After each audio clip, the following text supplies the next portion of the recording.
Hey guys, what's up? My name is Sean Wayne and today tara pag-usapan natin itong proposed bill ni Aiden patungkol sa burial assistance at saka about sa PWD. Anyway, I think tatlong Senate bill ang kanyang pinopose and dito pinag-uusapan together with the resource person. Ngayon, kung makikita nyo nga dito sa title natin, Aiden Rafi, cut the process or simplify the process ang gustong mangyari sa pag-avail ng burial assistance. So later on, pag-uusapan natin yung tungkol sa ID. Focus muna tayo dito sa burial assistance. Pakinggan muna natin si Senator Amy. May mga comments siya sa Senate bill ni Aiden. Yes, maraming salamat at natutuwa ako makita kayong lahat, mga suki kayo ng aking committee. But at this point, medyo sapaw-sapaw kasi yung topic natin kung okay lang kay Senator Tulfo at sa iba. Dalawang bill yung kanya, pero sinasapawan kasi nung ibang bill tungkol sa Magna Carta, yung ibang topic. So kahit halo-halo na lang, ayos lang sa akin. But okay, one thing that I've learned about sa pag-create ng bill, no, sa pagpo-propose ng bill, shout out dun sa akin professor sa legal research. Sabi niya, okay, kung gagawa ka ng bill, pag-aaralan mo kung meron nang nag-i-exist na batas patungkol dito. Okay, it's either what you do, i-amend mo, ipasok mo ngayon yung idea mo, and we'll see kung magiging align siya doon sa current law o sa current law, or i-repeal mo siya, babaguhin mo all throughout. Diba? Tatanggalin mo siya, babaguhin mo, enhance mo. Basically, kaya mo lang naman siya babaguhin para ma-enhance. Okay? So, kailangan syempre, ang mga batas natin is hindi lang siya nandyan. But of course, nagko-cope up din siya sa changing time ng tao. Okay, like halimbawa ngayon, digital age na tayo. So, there are a lot of digital crimes na nangyayari. Okay, this is why we have the Cybercrime Law or Act. So, ito yung sinasabi rito ni Senator Amy. Okay? Balikan natin. I believe that the amendments for the Magna Carta for disabled persons also bear some relation to the lifetime validity of the ID cards for disabled persons. So we can discuss them together. Ayan, so sinasabi na rito ni doon po sa mga hindi po nakakaalam, ito pong si Senator Amy ay nakagraduate po ng law sa UP. Ito. So, pagdating sa paggawa ng batas, batikan na yan. Alam niya na yan. We are actually talking about two bills in the case of Senator Revilla, and then with the lifetime validity, we are talking about two bills also, Senator Angara's refiled bill as well as Senator Tulfo's bill. So we have the honor of having with us the author of one of the bills. Guys, pagkatandaan nyo yung tungkol sa lifetime, no, na ID card para sa mga PWD. Kasi later on, i-discuss nila lahat ng mga lapses sa pag-i-issue ng PWD. So, pag-uusapan natin yan sa susunod na video. But for now, again, burial assistance tayo. This is Senator Tulfo's bill with regard to the lifetime validity of persons with disability. This is also encompassed, just to clarify, by Senator Subiri's amendments to the Magna Carta, as well as the bill of Senator Revilla to improve the welfare of the PWD. So if Senator Tulfo would like to make a sponsorship speech, we'd be very happy to hear him. Thank you, Madam Chair. Good afternoon, Madam Chairperson, Senator Amy Marcos, to other members of this committee, to all resource persons and guests, magandang hapon po. First and foremost, allow me to commend the efforts of this good committee in addressing the issues of persons with disabilities, along with helping to alleviate the heavy financial burdens of the impoverished. They are the two most vulnerable members of our community, and we, as lawmakers, need to double our efforts in passing laws that will create a more inclusive, compassionate, and accessible society for all. Sa datos po ng PSA, noong 2010, may 1.44 million Filipinos na may disability. Sa taong 2022, mayroong 1.9 million na PWDs ang nasa employable age, pero 353,000 lamang sa kanilang actual na may trabaho. Isa sa mga rason kung bakit hindi sila makapagtrabaho ay ang kakulangan ng pasilidad na naangkop sa kanilang kapansanan. Sa ibang bansa, nakakahanga makita mga PWDs na nagtatrabaho sa mga malls, restaurant at iba't ibang tanggapan. Dito sa Pilipinas, kung ikaw ay may kapansanan, parang hanggang sa bahay ka na lang. These individuals who possess a range of abilities and talents are often confronted with difficulties that hinder their full participation in all aspects of life. Such hindrances include physical barriers with the lack of ramps and elevators, or barriers in communication with the lack of accessible guides or interpreters in our establishments. Tirelessly to advocate for accessible infrastructure, ensuring that every corner of our nation is open and welcoming to everyone. On the subject of helping the plight of our PWDs, who represent 12% of the Philippine adult population, I support giving those with permanent disabilities a lifetime entitlement to their PWD IDs to minimize unnecessary burden or be hindered by any bureaucratic procedures. Lastly, I want to talk about the high... Okay, so basically, sinasabi mo na rito, I just want you to take note of this, no? Kasi later on, we're going to talk about that. Gusto niya ng lifetime because of, to ease the burden. Pero eventually, makikita natin na maraming kailangan baguhin sa sistema itself. Okay? And he was agreeing to it, by the way. Funeral expenses. Here we go. The funeral. In the country and the burden they place on indigent families. Sa kanilang kultura o sa ating kultura, mahalaga na mabigyan natin ang ating mga kamag-anak na namatay na makabuluhan at marangal na libing.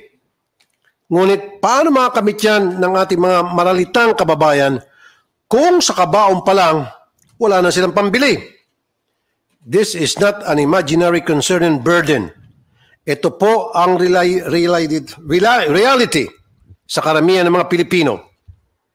At this juncture, may I request everyone to direct their attention to this video prepared by my office. Kaya tuloy sinasabi ni Sir Bong, nag-RTA sa committee hearing ni Senator. I'd just like to remind everyone that this burial refers to another bill, no? So yes. This isn't anything to do with the lifetime duration of the PWID. Iba pa to, no? Itong burial issue. Okay. Si Senators Grace Poe at sina Senator Raffy Tulfo ang may bill tungkol dyan. Okay. Thank you. Imagine mo, no, pinasok yung burial na wala namang kinalaman sa sa PWD. Otherwise, sanang ginawa niya, inuna muna niya i-discuss, no, yung tungkol sa PWD. Nag-focus lang muna siya ron para mas organized, di ba? Na, okay, ito lang muna yung focus natin. Yung PWD issue muna tayo. Hindi yung biglang, dahil nga may gumagawa nito para kay Idol, so dire-diretso lang siya. Kaya tuloy kailangan i-ano ni dito mo makikita kung gaano ka-organize si Senator Amy. 'Di ba? Bigla niyang pinaano na ibang topic 'to. Siyempre magugulat yung mga resource person nila. Bakit akala ko ba PWD yung pinag-uusapan natin? Bakit mayroon ng kasamang burial? Part ba 'to ng bill? Pag namatayan ka bagay na kailangan maglamay ka pa ng napakatagal para lang magkaroon ng maraming abuloy para pambayad sa mga pangangailangan, limbing, sementeryo, pampa-imbalsa mo. Sana lang, hindi ka naman lalapit sa kanila kung may pambayad ka talaga. Marami silang hinihingi. Halimbawa kung saan namatay at saka yung mga abstract, indigency, at saka kung taga saan ka, yung mga halimbawa mga residence certificate para mga ganun. Ang dami nilang hinihingi. Sana yung diretso na lang na, namatayan to, kahit na sana taga-probinsya to o dayo na sa isang lugar, sana matulungan. Isa ko si Jaime Salamanca. Kaming dalawa mag-asawa mananahe. Ngayon, kasamang palad po. Namatay yung asawa ko last year lang. Sa hirap ng buhay, nangalap na lang kami ng pampalibing. Dahil saan kong ang gobyerno, hindi naman po ako natulungan. Dahil nga marami requirements. Kagaya nung humihingi siya ng birth certificate ng asawa ko, dito sa Manila ko lang na-meet siya, wala namang kamag-anak. So kung wala kang kung wala kang birth certificate,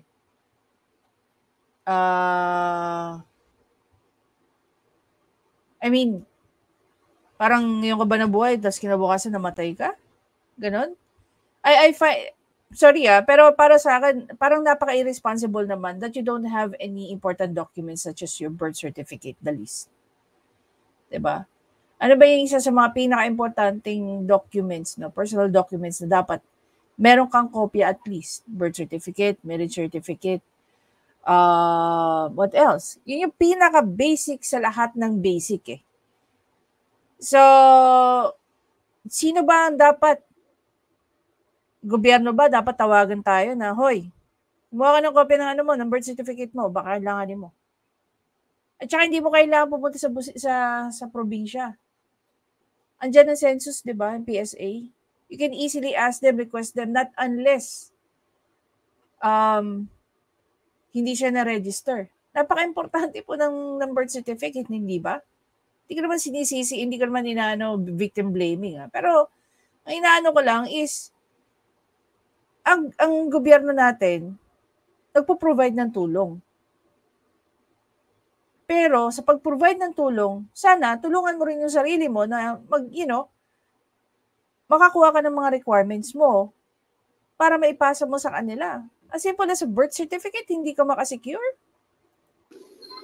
Pupunta ako ng Bisaya, napakalayo, walang pera gagastos naman. Kaya sa hirap po ng mga requirements ng government, eto po, hanggang ngayon, hindi na ako lumapit.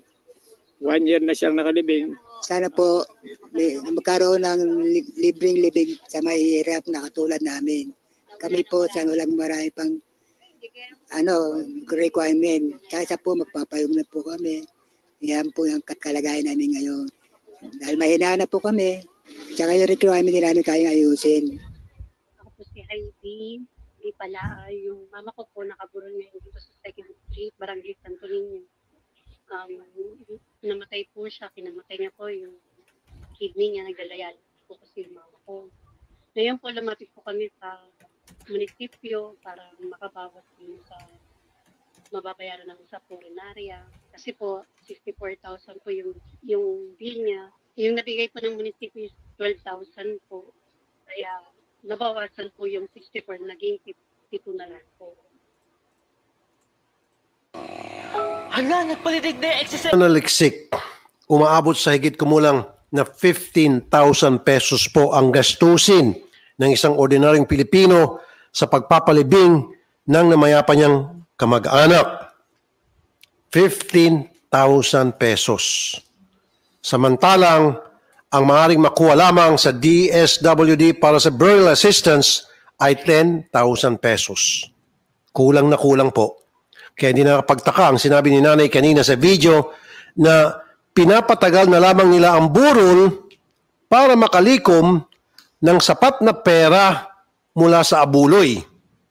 Umaasang may magbibigay sa abuloy para mailibing na maayos ang kanilang patay. Maliban sa kulang ang naibibigay na financial assistance, ang dami pang requirements na kailangang isubmit, lalo na sa DSWD. Bakit natin pahirapan ang ating mga kababayang maralita ng ganito? Namatayan na nga, walang perang panglibing, utusan pang maglikom ng pagkarami-raming dokumento at kailangan dumaan sa napakahabang proseso. Under my proposed bill, we aim to simplify the process by asking only that death certificate and certificate of indigency and the funeral contract between the beneficiary and accredited mortuary. Basta hindi higit sa 15,000 ang kinikita ng pamilya at walang property sa sasakyan, qualified na dapat sila sa free burial assistance.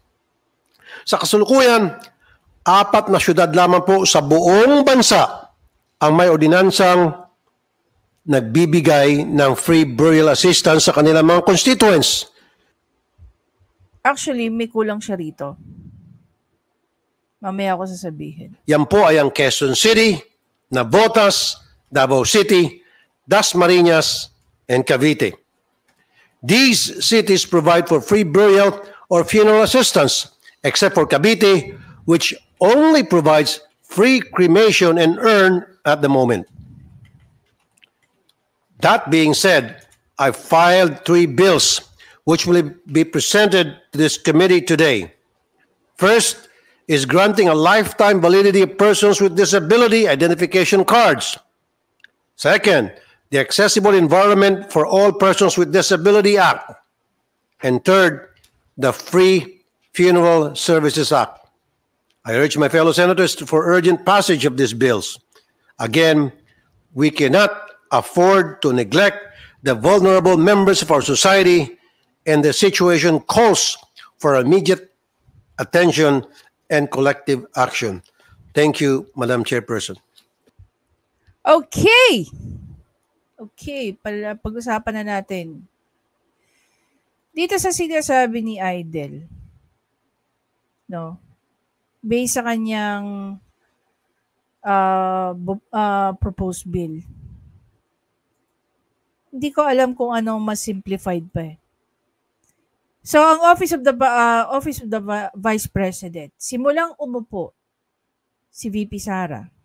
Okay, sabi nga dito, eligibility, burial assistance, aids indigent and marginalized to help them burial costs of the deceased. Application must be submitted within 15 calendar days, including weekends and holidays from the date of death. The burial assistance shall provide the eligible client a maximum of 5,000 pesos. Okay. Gaano ba ka-simplify itong ni OVP? Tandaan nyo guys, no? Since 2022 pa ito, burial assistance ng OVP. So, ang hinihingi lang nila, burial application form, case study, no? Itong case study na to, manggagaling ito sa DSWD. Registered death certificate, at saka valid ID card. Yan lang. Yan lang ang hinihingi ng OVP. Halimbawa, etong namatay, member ng SSS. Si SSS, nagbibigay naman ng 20,000. Kung sa requirements at requirements din lang, maraming hinihingi si SSS ng requirements. Meron pong si SSS regardless, no? Kung ikaw yung pinaka mababa lang na contribution ang binibigay mo. Very uniform ang kanilang pagbibigay ng burial assistance. Okay? Now, etong sinasabi ni Idel, matagal nang ginagawa ng OVP. As you can see naman, 1, 2, 3, 4. Diba? And here, Wala rin namang sinasabi na kung ikaw ay tumanggap na sa SSS o sa DSWD, hindi ka natatanggap dito sa OVP. So basically, marami kang pwedeng puntahan. SSS, DSWD. Well, of course, sa SSS, pang members lang yan. Automatic yan. Pag namatay yung member na nakahulog ng required numbers ng hulog, entitled ka sa burial assistance ng SSS. Ngayon, kung wala, punta ka ngayon dito sa OVP. Punta ka ngayon sa DSWD. Dito lang sa dalawang to, 15,000 ka na. Tama? Ngayon, gaano ba kalaki ang budget ng DSWD? Hindi ko alam na may burial assistance pala ang DSWD. Pero come to think of it, wala ka namang binibigay sa DSWD, pero pag lumapit ka sa DSWD for the burial assistance, bibigyan ka ng 10,000. Ngayon, pagdating naman sa mga LGUs, actually, ang hindi niya binanggit is Makati. Noong namatay ang uncle ko, since residente siya ng Makati, meron siyang libreng kabaong. Binigyan siya ng kabaong ng City of Makati. Inoferan din siya ng sarili niyang butas sa public cemetery. Kaya lang, nag-offer ang nanay ko na doon na lang sa tabi ng lola ko na ilibing yung uncle ko. Okay? So, wala na yun. Diba? And take note, matagal nang patay yung tito ko. Ibig sabihin, matagal nang may mga LGU na nag-offer ng libreng libing. Hindi naman lahat. Pero merong mga nag-o-offer maliban sa mga nabanggit ni Idel. Bakit importante sa tingin nyo yung mga requirements ng DSWD? Sa tingin nyo, bakit? Una, dun sa mga hindi nakakaalam, may mga tao, kukuha ng patay sa morgue, tapos ibuburol para lang may saklaan. Bakit hindi yan na-mention dyan ni Idel? So kung tatanggalin mo tong mga to,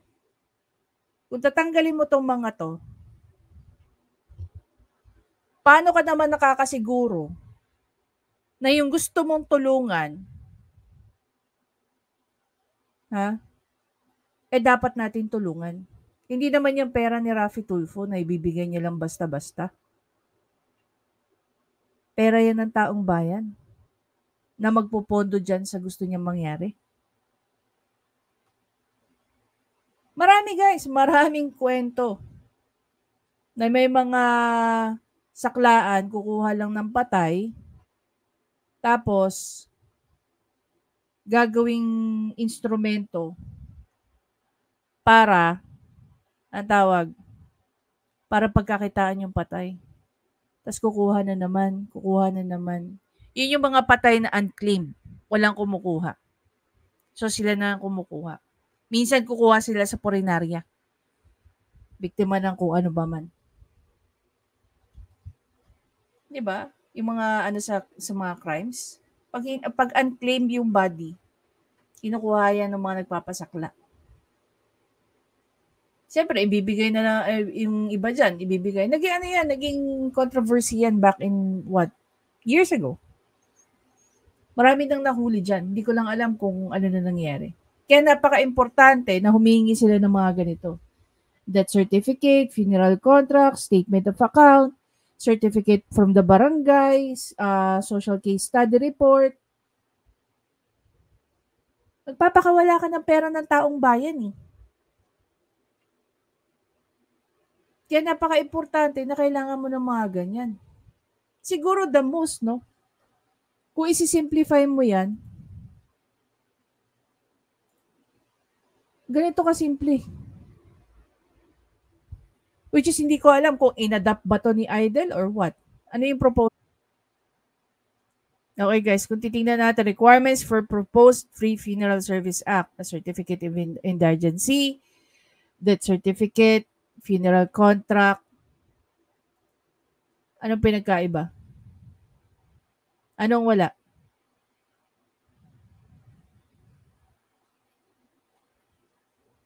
Oh, certificate of indigency. Punta tayo dito kay... Ayan. It's either social case study or certificate of indigency. Balik tayo kay RTIA.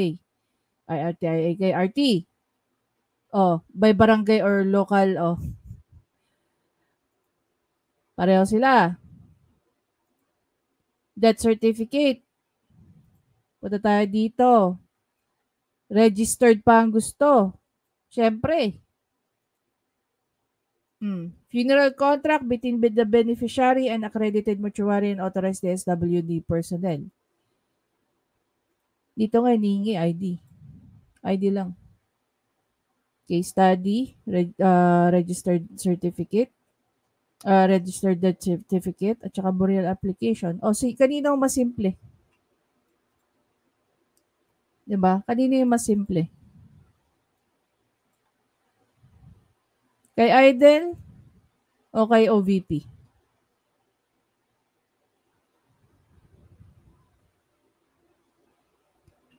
Funeral contract between the beneficiary, the accredited mortuary, and the authorized DSWD certificate. Mas marami pa nga ito kay Aiden kumpara dito kay kay OVP. Diba? O ilan to? 1. Or Social Welfare Office, ha? Anong kailangan mo sa local social? Anong kailangan mo? At least si DSW, si OVP, in-specify kung anong kailangan. Case study, tapos death certificate, funeral contract between beneficiaries, the accredited mortuary, and authorized DSWD personnel. Ako, wala akong problema sa mga ganitong proposal. Ang problema ko, itong proposal ni Aidel is very susceptible to fraud. Bakit? Diba? Ito nga, hindi niya sinabi rito kung dapat registered at hindi Pwede ka pumunta sa kanya na nanggaling. Pwede ka pumunta ng recto at magpagawa ka ng death certificate. Hindi man lang niya in-state dito, in-stipulate na dapat registered na death certificate. Diba? Ihingi ka ng kontrata between the funeral parlor at saka ang beneficiary. Tapos bibigyan mo lang pala ng 15,000. Tapos ilang tao ang funeral contract between the beneficiary family, the accredited mortuary, and the authorized DSWD. Di ko magets. Diba? Ilan to? Kontrata. From what? Tapos the accredited mortuary and the authorized DSWD. So parang lumalabas dito, ilang taon dadaanan? 1, 2, 3, 4. PSA 2 Kumpara naman natin dito. Ilan lang ang kailangan niyang kausap? Fill up ka ng application. Paggawa ka ng case study mo paggawa ka case study mo sa DSWD or Certificate of Indigent Eligibility. PSA. Ilang taon lumalabas dito kailangan mong kausap? 2. Barangay o DSWD at saka PSA. May kailangan ka pa bang kausapin sa ID? So, kanino mas simplify? Ang OVP o dito sa propose ni Aidel? Diba? Gustong gawing batas ni Raffy Tulfo yung isang benepisyo na ini-enjoy na ng mga kababayan natin through DSWD, through OVP, through LGUs. Dapat din, sana, sinama na rin dito ni Raffy Tulfo na pagka, halimbawa, maging batas to, para hindi maabuso yung batas na yan, pag ikaw naka-avail na dyan, hindi ka na dapat humingi pa sa mga other agencies. Tingnan mo yung ginawa ni Senator Bongo, the Malasakit Center. Kinonsolidate niya lahat ng agencies na nagbibigay ng financial aid. Para sa Malasakit Center ka na lang nakikipag-usap. Dito, added gastos lang to ng taong bayan. At hindi naman lahat makaka-avail. Lahat pumupondo para dyan, pero hindi lahat makaka-avail niyan. Diba? Kung ako kay Raffy Tulfo, kung napag-aralan nila mabuti to, sana kinausap niya si Bongo. Sana gumawa siya ng version niya ng Malasakit Center sa pagpo-provide ng burial assistance. Baka kung mag-consolidate siya, gaya ng ginawa ng Malasakit Center, baka hindi lang 15,000 ang kaya niyang ibigay. No? O i-propose. Baka kaya niyang tapatan kung ano ang kayang ibigay ng SSS. Diba?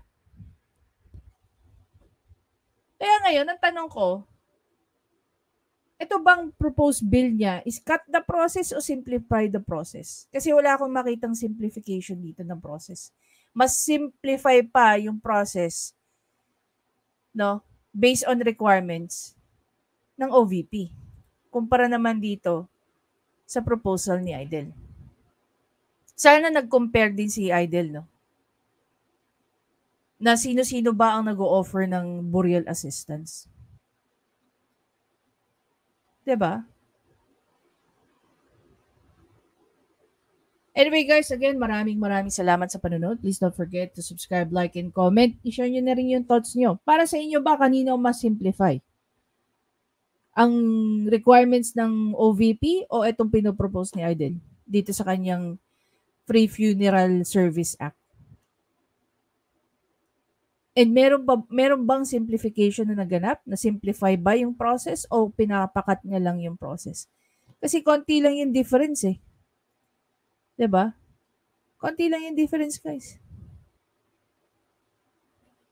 Parang lumalabas pa nga, eto 1 to 5, pagdating na dito, ginawa niya lang 1 to 3, pero kung ano yung laman ng 1 to 5, nandito pa rin sa 1 to 3, almost. Anyway guys, I'll see you in the next video. Bye!